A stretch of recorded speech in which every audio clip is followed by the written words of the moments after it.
첫 번째 주인공은 결혼하고 우울증을 겪으며 소망이 없는 삶을 살다가 교회를 나가면서 치유의 하나님을 만나며 생기를 얻고 예수님과 동행하는 박은정 성도입니다.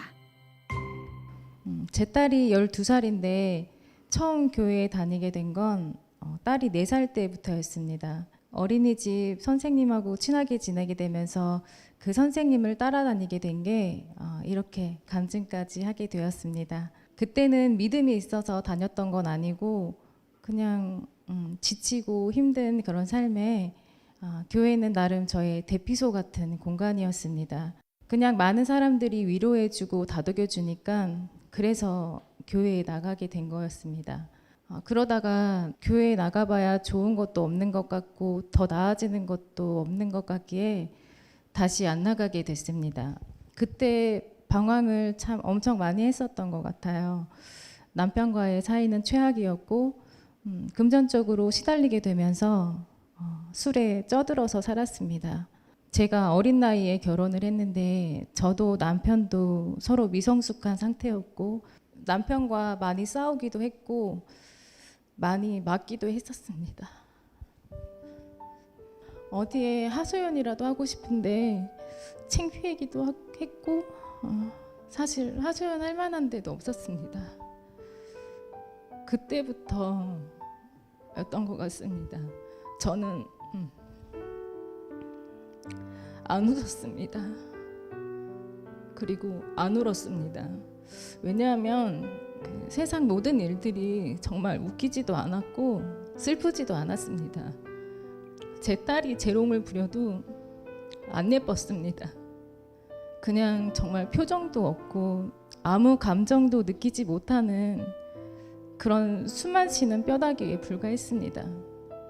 그렇게 꽤 오랜 시간을 그냥 흘려보냈던 것 같아요.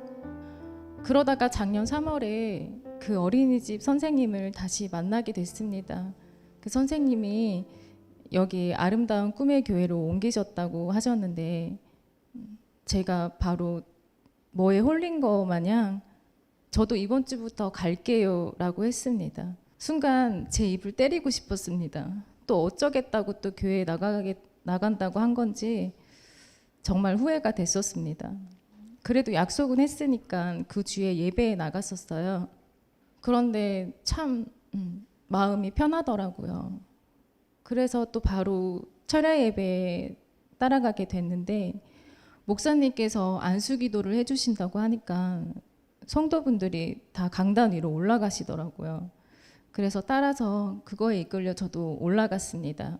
목사님께서 기도를 해주시고 또 다른 분이 제 어깨에 손을 얹으시면서 기도를 크게 뱉으라고 하시더라고요.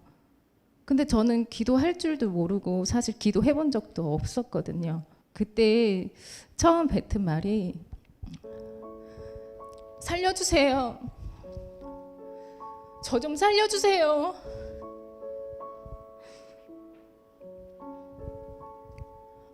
그렇게 소리를 지르면서 절규하듯이 기도했었습니다. 살고 싶었나 봐요.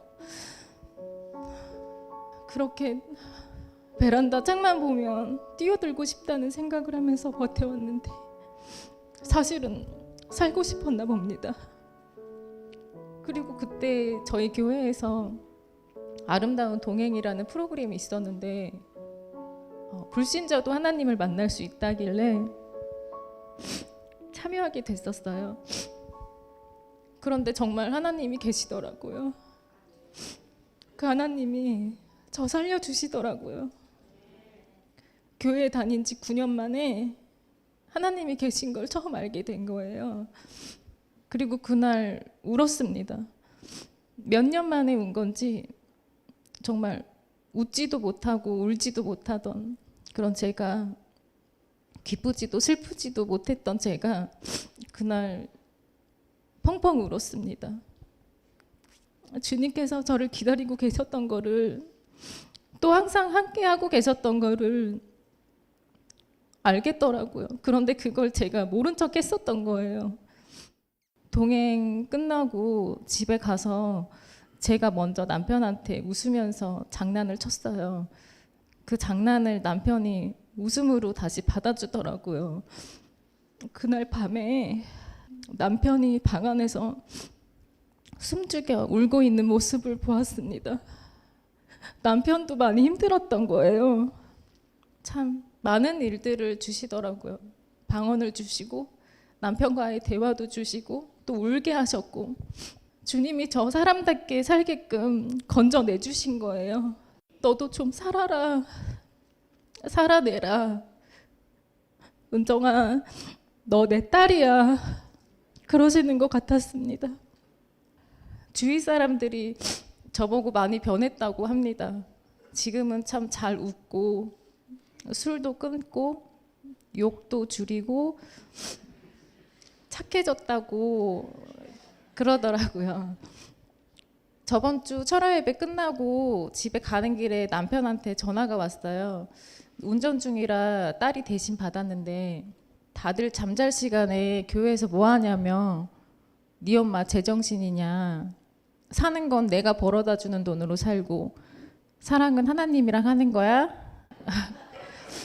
하영아, 아빠도 곧 수요 예배, 철야 예배, 주일 예배 못 나와서 안달날 날이 곧 올 거야. 그랬더니 맞아 엄마, 아빠가 더 기도하고 싶고 더 말씀 듣고 싶어서 교회 문도 못 닫게 할 날이 올 거야. 아멘. 그러면서 집에 웃으면서 갔어요. 지금은 그렇게 주님이 주시는 지혜로 남편과 동반자로 삽니다. 완전히 확 바뀌지는 않았지만 남편과 웃으면서 살아요. 이제 그 남편이 저한테 고맙다는 말도 미안하다라는 말도 합니다. 그 남편을 위해서 남편이 하나님 만나는 날까지 기도로 섬기는 그런 아내가 되고 싶습니다. 감사합니다.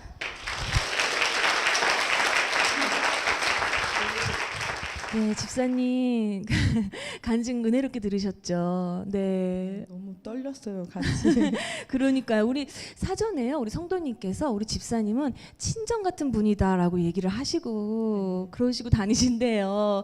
두 분을 만나시게 한 것도 정말 하나님의 기적이 아닐 수가 없는데 어떻게 보면 우리 성도님의 처음과 끝을 처음부터 지켜보신 증인이시잖아요.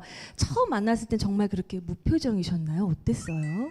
뭐 속마음을 잘 얘기를 안 했고 그리고 항상 얼굴에 정말 무표정한 표정과 그리고 적은 말과 낯가림 그게 아이보다 엄마가 더 있었던 것 같다는 생각이 드네요. 네, 근데 지금은 어때요? 지금은 너무 많이 변했어요.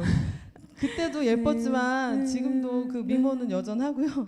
속이 많이 바뀐 것 같아서 너무 감사하더라고요. 그 전에는 자기가 가지고 있는 것도 편안하게 얘기하지도 못했고 그리고 이게 포장하는 그런 그런 삶이었다면 지금은 막 자기의 그런 모습들 좀 아까 뭐 남편이랑 뭐 이런 것들 그런 어려움들 이런 것들을 같이 나누고 공유하면서 이제 목장 모임 할 때 기도 제목으로도 내놓을 줄 알고 이제 이렇게 좀 마음이 많이 열린 것 같아서 옆에서 보고 있으면 제가 더 은혜 받는 너무 감사한 그 하나님 주신 열매 같아요. 정말이에요. 네. 저도 간증 들으면서 참 은혜를 많이 받았는데 지금 간증 중에 남편에 대한 기도 제목을 말씀해 주셨어요. 아직은 교회 나오시지 않는 것 같아요. 네, 남편을 위해서 어떻게 기도하고 계세요? 그 성경을 읽다가 좋은 말씀이 있으면 문자로 보내줘요. 그리고 또 집에서도 항상 성경 읽는 그런 모습을 많이 보여주는데 저번에 여보 하나님께서 남편한테 복종하라시네. 그랬더니 하나님 참 복종까지. 좋으시다. 네. 네. 그리고 여보 우리 천국 갈 때도 같이 가자. 그런데 뭐 들은 척은 안 하지만 곧 그렇게 할 날이 올 거라고 믿습니다. 아멘입니다. 네. 우리 성도님의 변화 자체가 예수님이 살아계신다는 그 증거인 것 같아요. 머지 않은 날 우리 남편분이랑 같이 손잡고 들어오셔서 이 자리에서 간증하시는 날을 벌써 제가 눈에 보이는 것 같은 생각이 듭니다. 네. 그런 날을 위해서 함께 기도해 주시고요. 오늘 이 시간 너무나 아름답고 귀한 간증 들려주신 박은정 성도님과 또 집사님 위해서도 여러분 힘찬 박수 부탁드립니다.